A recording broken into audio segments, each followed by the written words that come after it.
Next match will, of course, be the pick 10, but for now, we're going to head over to Dash. Thank you very much, gentlemen. After our first victory here in the arena, going over to EU, I have to say, a little painful as an NA caster myself, but we're here standing by with amazing after that victory. I want to come to you first because when I spoke to Huni, he said you guys didn't do any practice and you're going to rely on individual skill. It ended up working out. If anything, what does that say about Team Fire and the fact that they have been practicing for this event?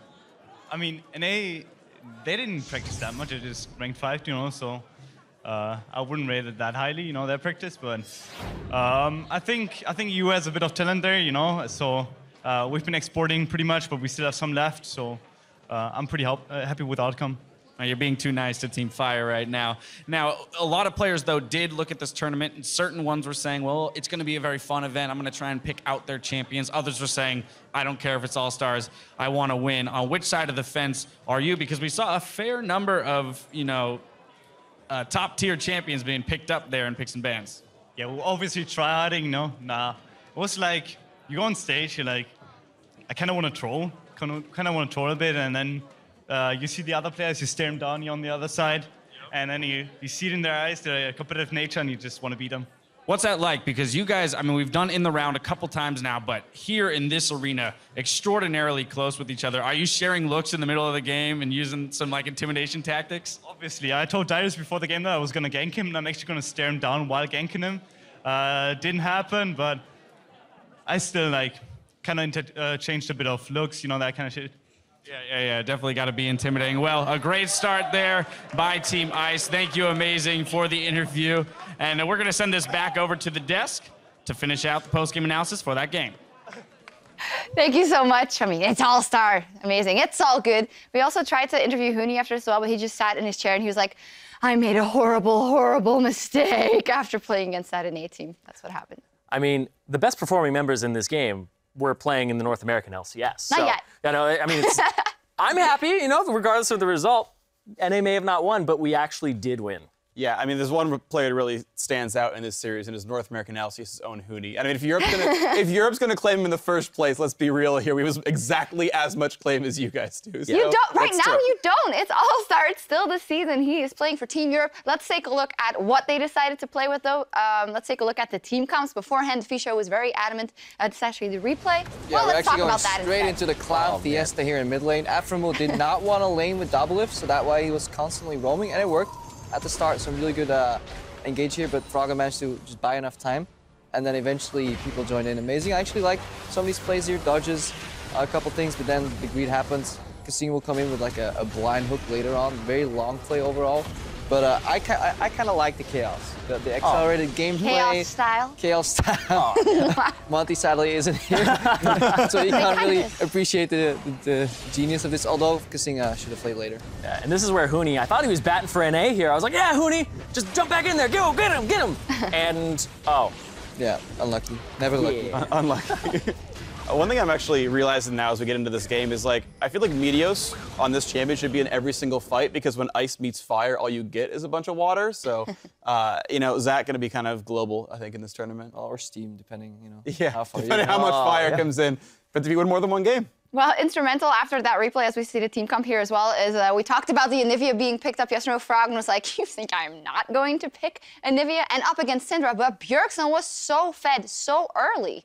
Yeah, Syndra does fall off, though. She suffers from problems where people get a little bit tankier, and then she has that mid-range, and then her wave clear is a little questionable. But at the same time, I honestly think that this Anivia is so hard to deal with. The wave clear, and when they were like going for the pushes on the other side, where it looked like it was going to be a base race, right? Yep. The Anivia just shows up and like, the wave's gone. Hilarious. But I love, actually, just in pure analysis, this matchup's very interesting. Just how it flows, because it's so dependent on the items. Froggen obviously went Mercury Threads into Athenes after his Rod of Ages because he was on to stack MR. Then Bjergsen had the new build where he goes for the tier 3 Spell Thieves, where you can actually proc the Spell Thieves procs even though you're lasting at the same time. Go for catch with Spooky Ghost. But then Bjergsen adapted to Froggen's build by rushing the Void Staff early. So it was actually like really smart from both players. Eventually, Froggen did outscale. Bjergsen couldn't find the picks. But overall, I liked NA's whatever team Ice Fire. Fire. I'm fired. But yeah, I should know this. I keep forgetting. I just like the roaming style they played. You know, especially Zach and and Bard together, portals and jumping over walls, you can actually ward against that. I really like that what they're bringing to the table, but just, yeah, not crisp enough, and then eventually... Not crisp enough. Reflecting actually NA's performance at Worlds in week 1, that was the first 10 minutes of the game, and then week 2 we came in and we saw the comeback from EU. It's great because it scales based on the situation you're in, right? At Worlds, the first week is good, the second week is bad. We go over to IEM Standard, the first day is good, the second day is bad. Now we get into a single game, we get 10 minutes, and the other 20 suck. So, I mean, you know, I don't know if, like, our studio is going to blow up, like, partway through the split next time or something. Like, I don't know. But, like, NA really just, like, stamina issues all across the board. Well, let's take a look at the specific moment in which EU was able to fight back. Let's take a look at that replay where NA is on the tower, but EU realizes, hey, we still have a Dengu comp. This play is just orchestrated beautifully by an NA LCS player. You're going to see Huni jump in here. He just flash, leaps in, 4 people, absolutely incredible. Let's roll this clip because Huni, yeah, I'm excited for him next, but hold on, who jumps in 4 people? I don't even get that. No, I don't know how many people get 4 people in a Jack stun. And then former TSM star Kasing comes in with the, like, massive like boom. The ult from Kalista as well. You know, lots of knockups through. And yeah, I mean, this is to be fair, this is NA pushing without double lift. Like, and the thing is, these guys should be used to this, right? Like, most of this team has played a double lift before. Like, half the time he's doing Raptors, this time he's dead, and they're like, he doesn't even have a choice. Double lift can't join the team. Like, yeah, let's just siege into Fog of War, into an Anivia as though it's going to work. We learned a lot.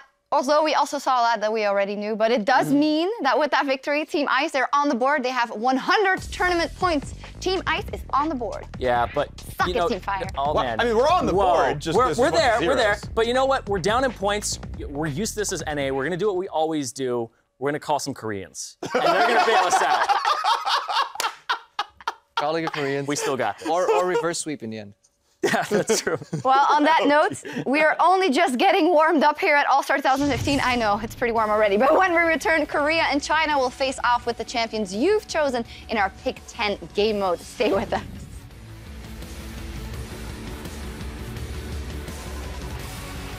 Oh no, he's gonna tilt Not again. No, guys, we were just getting over it. Oh god. 4 kills in less than a minute. But Huni taking a current shot. Double left has got his double kill. And that's it. The rappel comes up, but what goes up must come down. He flashes away. Meteos has the mechanics. Counter-Strike is charging. That's a 4-man stun. Bjergsen's already down. Let's join him on the end. No, response. It's bad. Huni finds the kill. It is a golden bird of Anivia by Froggen. Afromu is taken out. 100 points to the blue side and Team Ice.